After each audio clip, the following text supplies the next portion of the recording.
History loves to crown civilizations, but what happens when the crown belongs to those history tried to erase?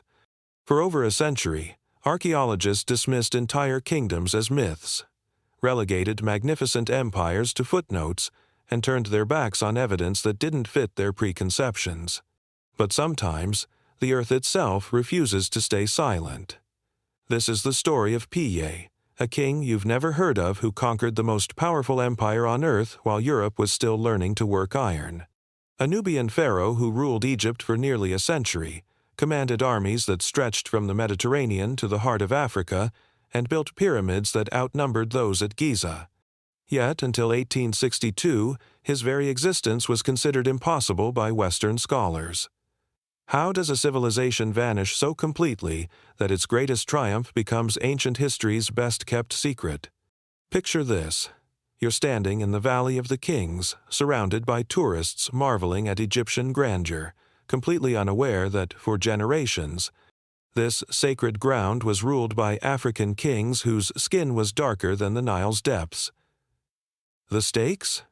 Nothing less than rewriting the entire narrative of ancient power, challenging everything we thought we knew about Africa's role in shaping human civilization.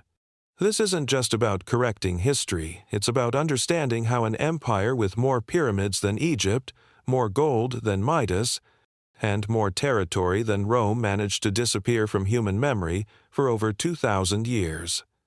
The year is 750 BCE. The Mediterranean world trembles as great powers clash like titans. Assyria devours nations with mechanical precision.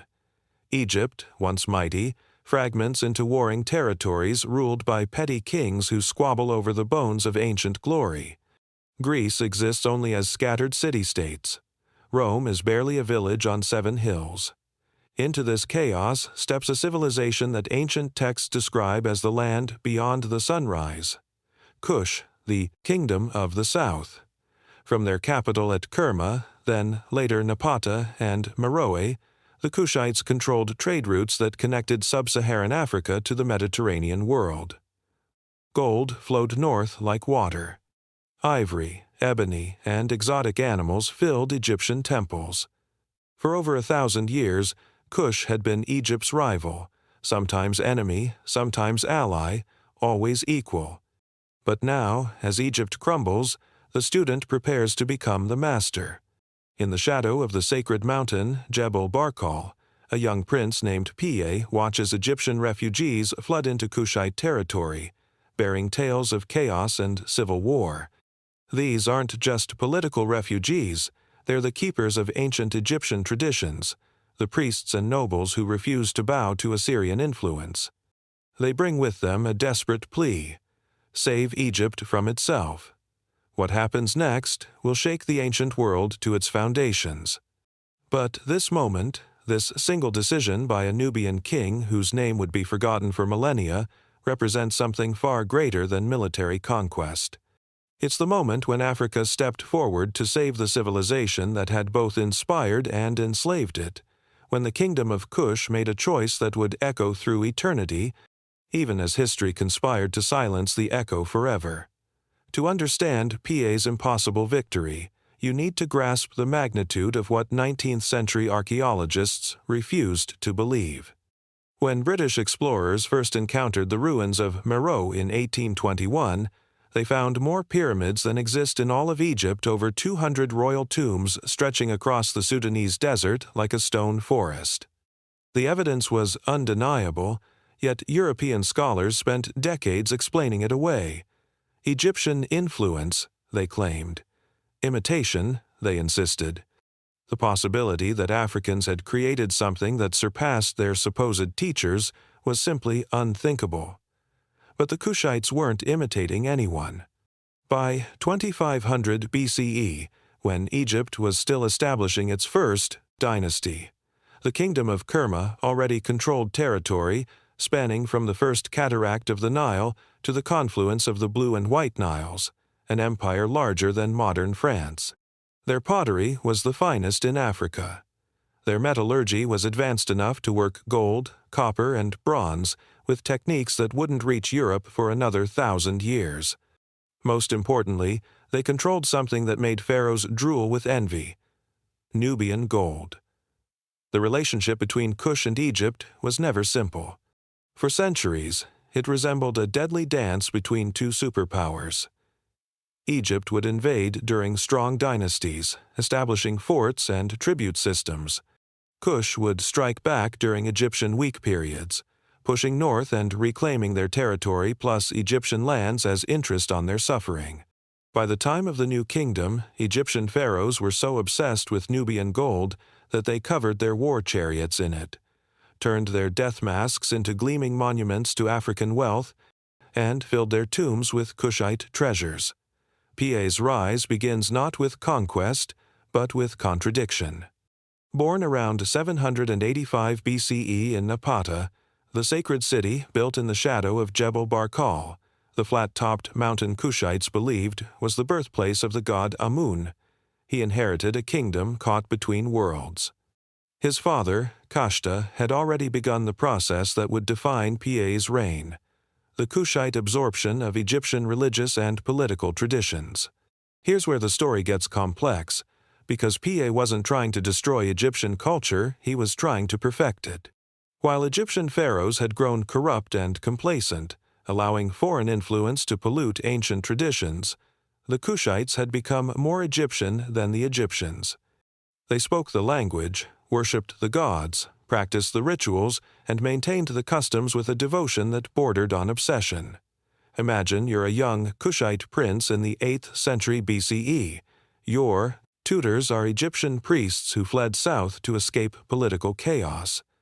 Your education includes reading hieroglyphs, mastering religious ceremonies, and studying the art of war using both Kushite and Egyptian tactics. You're taught that you're not just a king, you're the living embodiment of Amun, the chief god of both Egypt and Kush. But you're also taught something the Egyptian pharaohs had forgotten: that divine rule comes with divine responsibility. PA's first test came early. Egyptian raiders, taking advantage of Kushite hospitality, began attacking Kushite territory from bases in southern Egypt. The young king faced a choice that would define his reign: respond defensively and maintain the status quo, or take the offensive and risk everything on a gamble that seemed impossible. PA chose the third option. He would not just defeat the raiders, he would save Egypt from itself. The decision wasn't made in a palace or a war room. According to Kushite tradition, preserved in the magnificent stela that PA would later erect at Jebel Barkal, the king received divine confirmation for his mission during a religious ceremony at the sacred mountain. For the Kushites, Jebel Barkal wasn't just a geographical landmark, it was the dwelling place of Amun, the king of gods, whose blessing was required for any major undertaking. Picture the scene. Torchlight flickers against sandstone walls covered in hieroglyphs that tell the story of divine kingship stretching back over 1,000 years. Priests chant in voices that echo off the mountain's face. PA, dressed in the regalia of both Kushite and Egyptian royalty, approaches the inner sanctuary where few mortals are allowed to tread. In this moment, he's not just seeking permission for military campaign, he's asking the gods to witness his promise to restore Ma'at, the cosmic order that Egyptian pharaohs had allowed to crumble into chaos. The mountain gave its answer in the form of a prophecy that would prove eerily accurate.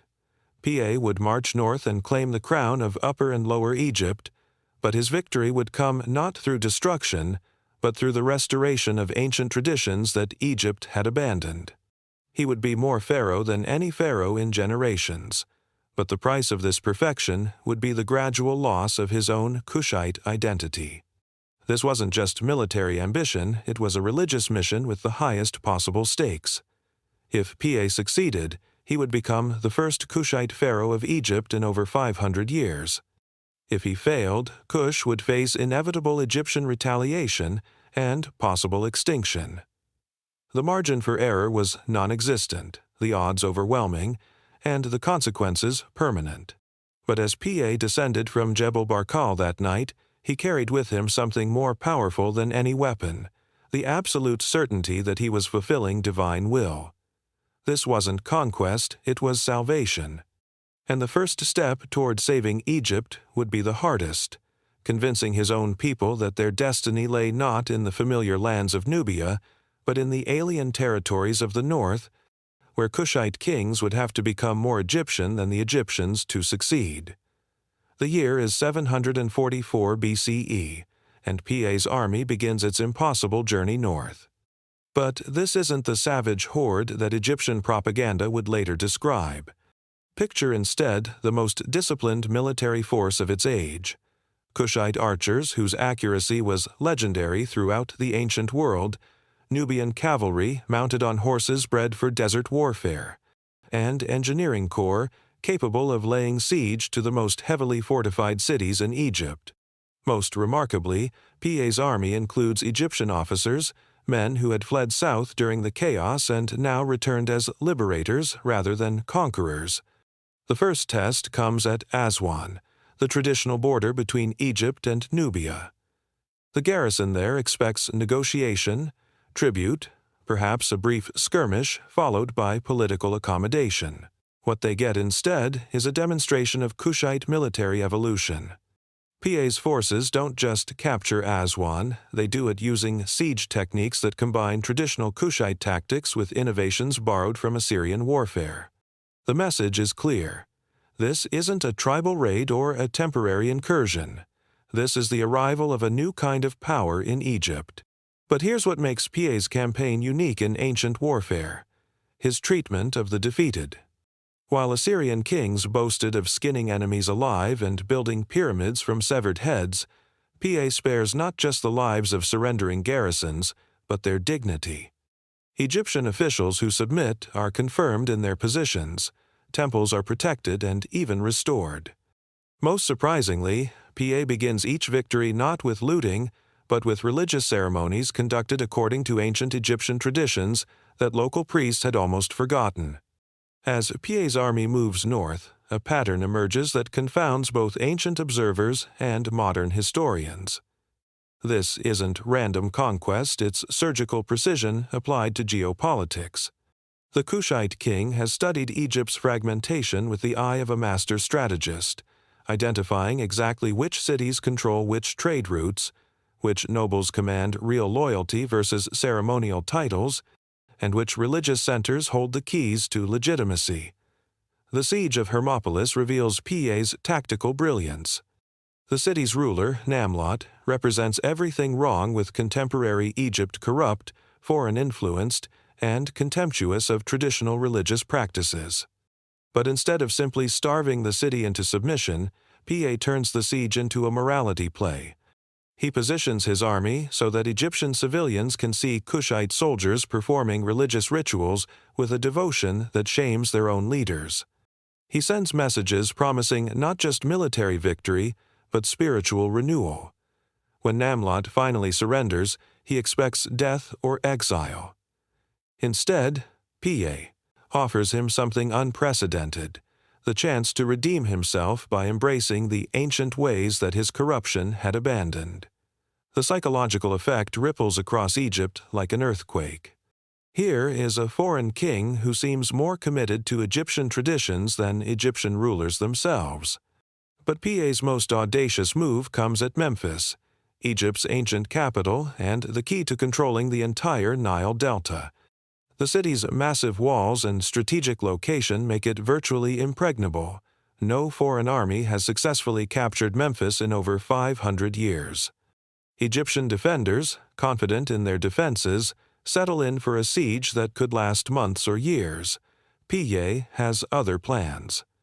Using intelligence gathered from Egyptian refugees in his army, he identifies Memphis's weakness, the harbor that connects the city to the Nile. While defenders focus on the landward approaches, Kushite engineers construct a fleet of assault boats designed for river warfare. The attack comes at dawn, from the direction nobody expected, using tactics nobody had seen before. The capture of Memphis sends shockwaves throughout the ancient world. For the first time in Egypt's 3,000-year history, a Kushite army controls the most important city in Egypt. But Piye's response to victory reveals the true genius of his strategy. Instead of sacking Memphis, he heads directly to the Temple of Ptah, where he performs religious ceremonies that haven't been conducted properly in generations. The symbolism is overwhelming. Here stands a Kushite king, darker-skinned than most Egyptians, conducting religious rituals with a precision that local priests can barely match. He's not just conquering Egypt, he's restoring it to its own forgotten ideals. The psychological impact on Egyptian nobles is devastating. How do you resist a conqueror who claims to represent your traditions better than you do? News of Memphis's fall triggers a cascade of surrenders across northern Egypt. City after city opens its gates without a fight. Local rulers who had spent years fighting each other suddenly discover a shared desperation to make peace with this impossible pharaoh from the south. But PA's greatest triumph still awaits: the submission of Tefnacht, the most powerful of the Delta kings, and the man who had triggered this entire campaign by attacking Kushite territory. When Tefnacht finally appears before PA to offer his submission, the scene crystallizes everything extraordinary about this conquest. Here stands the most powerful man in northern Egypt, prostrating himself before a Kushite king whose capital lies over 1,000 miles to the south. But instead of humiliation or exploitation, PA offers Tefnacht the same deal he's offered everyone else: embrace the ancient traditions, rule justly, and remain in power under Kushite oversight. The coronation ceremony that follows represents the climax of one of history's most unlikely victories. In the ancient temple at Memphis, before an audience that includes Egyptian nobles, Kushite warriors, and priests from both cultures, PA assumes the double crown of Upper and Lower Egypt. The ritual follows traditions stretching back to the first pharaohs, but with one crucial addition. PA swears not just to rule Egypt, but to preserve and restore the Ma'at, the cosmic order that his predecessors had allowed to decay. But even in this moment of ultimate triumph, shadows gather. Assyria watches from the east, calculating when Egypt's new rulers will be vulnerable to attack. The logistics of governing Egypt from Nubia create administrative challenges that no pharaoh has ever faced. Most ominously, PA's success carries the seeds of a cultural transformation that will ultimately cost Kush its own distinct identity. For now, though, the impossible has become inevitable. A Kushite king rules Egypt, and the ancient world will never be the same. PA's greatest triumph becomes his most complex challenge. Ruling Egypt from Napata is like trying to conduct an orchestra from another continent, theoretically possible, practically nightmarish. The Nile stretches over 1,500 miles between Memphis and the Kushite capital, a distance that takes months to traverse and makes effective communication nearly impossible. Every decision requires weeks to implement. Every crisis demands response from administrators who may not understand local conditions. The solution seems obvious: move the capital north. But this creates an identity crisis that cuts to the heart of Kushite culture. For over 1,000 years, the sacred mountain of Jebel Barkal has been the spiritual center of Kushite civilization. Moving away from it doesn't just mean abandoning a city, it means severing the divine connection that legitimizes royal authority. PA finds himself caught between practical necessity and spiritual obligation, forced to choose between effective governance and cultural authenticity. His compromise reveals both his wisdom and the tragic flaw that will ultimately doom his dynasty. PA establishes a co-capital system. Napata remains the spiritual center where kings are crowned and buried, while Memphis becomes the administrative headquarters where Egypt is actually governed. This allows him to maintain Kushite traditions while exercising Egyptian power. But it also creates a division that will gradually tear the kingdom apart. The administrative challenge is staggering. Egyptian bureaucracy has evolved over 3 millennia to serve pharaohs who live in Egypt, understand Egyptian customs, and can make decisions based on direct observation. PA must master this system while remaining true to Kushite values that sometimes directly contradict Egyptian practices. When Egyptian officials propose policies that violate Kushite concepts of justice, Should he adapt to local customs or impose foreign values? When Egyptian priests request changes to religious ceremonies, should he preserve Kushite orthodoxy or embrace Egyptian innovation? The personal cost of PA's success emerges gradually, like poison seeping into water. Contemporary inscriptions reveal a king increasingly isolated from his own people by the demands of ruling a foreign empire. His children grow up more Egyptian than Kushite, educated by Egyptian tutors, surrounded by Egyptian courtiers, thinking in Egyptian categories that their Kushite ancestors would barely recognize. The transformation is most visible in royal burial practices. Traditional Kushite kings were buried in simple tomb chambers surrounded by symbols of pastoral life, cattle, sheep, and the tools of nomadic existence.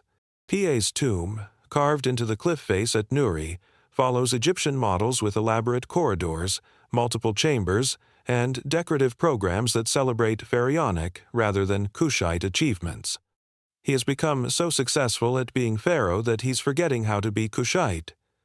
Meanwhile, governing Egypt proves more difficult than conquering it. The Delta kingdoms that submitted so readily to PA begin testing his authority the moment his attention turns elsewhere. Assyrian agents infiltrate Egyptian courts, offering military support to anyone willing to rebel against Kushite rule. Most dangerously, the cultural synthesis that made PA's conquest possible, the idea that Kushites could be better Egyptians than Egyptians, begins breaking down as practical governance requires compromises that satisfy neither culture. The crisis comes to a head when Assyrian King Sargon II launches probing attacks against Egyptian border territories. PA faces an impossible choice: commit fully to defending Egypt and risk losing Nubia, or maintain his southern power base and watch his Egyptian empire crumble. The decision he makes reveals both his genius and his tragedy. Instead of choosing between Egypt and Nubia, PA attempts something that has never been tried in the ancient world: the creation of a truly international empire that spans cultural and geographic boundaries while respecting local traditions. His solution is elegant in theory, devastating in practice. He divides royal authority among his brothers and sons, creating regional kingdoms that answer to Napata while maintaining local autonomy. Shabaka receives Lower Egypt and the responsibility for defending against Assyrian aggression. Shabitku gets Middle Egypt and the task of managing the complex relationship between Kushite rulers and Egyptian priests. Taharka, the youngest and most capable, remains in Nubia to secure the homeland and maintain the flow of gold that funds the entire enterprise. PA himself assumes the role of Supreme Pharaoh, coordinating strategy from Napata while leaving tactical decisions to his relatives. This system works brilliantly for about 10 years. Egypt enjoys peace, prosperity, and political stability for the first time in generations. Trade flourishes as Kushite control of gold mines combines with Egyptian manufacturing expertise. Art and architecture experience a renaissance as Kushite and Egyptian styles blend into something entirely new. Most remarkably, the arrangement satisfies both Kushite desires for cultural autonomy and Egyptian needs for effective local governance. But the system's strength becomes its weakness when external pressure mounts. Assyrian King Esarhaddon, recognizing that piecemeal attacks will never succeed against coordinated Kushite resistance, assembles the largest invasion force in Near Eastern history, nearly 100,000 soldiers supported by siege engines, cavalry, and logistical systems that dwarf anything Egypt has seen. The coming war will test whether PA's elegant solution can survive contact with overwhelming force. The irony is crushing.